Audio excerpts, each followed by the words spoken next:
கிறிஸ்துவுக்குள் அன்பானவர்களே, உங்களை சந்திப்பதில் மகிழ்ச்சி அடைகிறேன். 1 நாளாகமம் 17:27.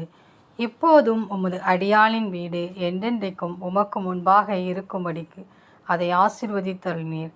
கர்த்தராகிய தேவரீர் அதை ஆசீர்வதித்தபடியால் அது என்றென்றைக்கும் ஆசீர்வதிக்கப்பட்டிருக்கும் என்றார்.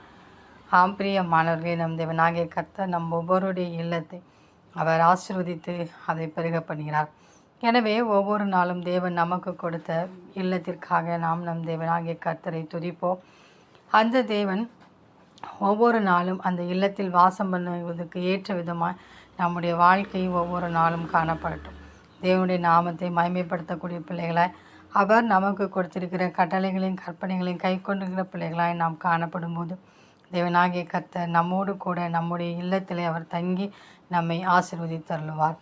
எனவே எந்த குற்றங்குறைகள் இருந்தாலும் தேவனிடத்தில் மன்னிப்பு கேட்டு அவரிடத்தினுடைய அடைக்கலத்துக்காக கெஞ்சி நிற்போம். அவர் விரும்புகிற ஒரு இல்லமாக நம் இல்லம் மாறட்டும். அந்த தேவனின் அன்பு கரங்களை நாம் பற்றி கொண்டு அவரோடு கூட வாழ்வோம். ஆமேன்.